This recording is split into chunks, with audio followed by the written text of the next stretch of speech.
c'est comme une obligation. Ouais, c'est ça.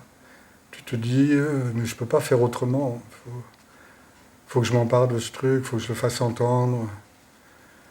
Cette beauté que je reçois, cette douleur que je reçois, cette vie que je reçois, c'est mon taf de le transmettre à des spectateurs. C'est mon métier. Voilà.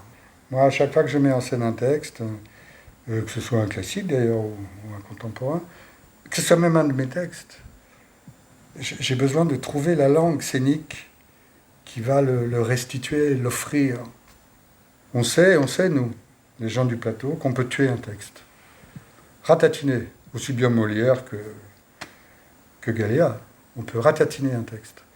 Donc évidemment, comme le but est inverse, comment faire entendre justement ces méandres?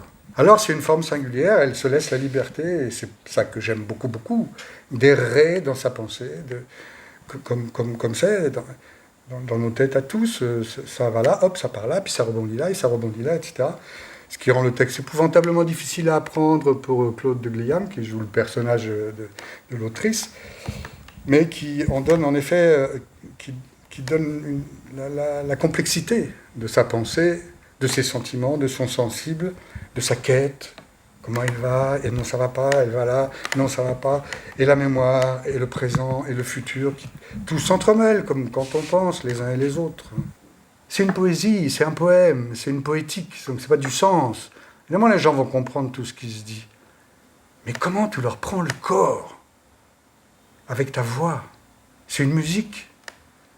C'est une musique qui a du sens. C'est le bordel. Parce qu'une musique, ça va, du sens, ça va, mais une musique qui a du sens, c'est dur. Et elle doit sortir d'elle-même une musique qui permet en plus d'entendre le sens, souvent profond, que Galéa met sur tel ou tel passage. C'est extrêmement savant pour la comédienne de faire entendre, sans montrer évidemment tout ce travail, les complexités, les rouages que nous on perçoit au bout d'un moment, qu'on perçoit à la première lecture, mais sans savoir ce qui se passe, et qu'après nous on démonte, on ouvre la machine et on essaye de comprendre comment les rouages tournent ensemble. Il faut qu'elle intériorise tous les rouages de l'écriture, l'actrice, et qu'elle restitue ça sans qu'évidemment la montre tourne et on voit pas les rouages. C'est le travail de l'actrice. Moi, c'est que dalle. Moi, c'est rien. L'image, c'est rien. Là, c'est le texte. À 90%, c'est le texte. Donc, c'est l'actrice qui fait le boulot.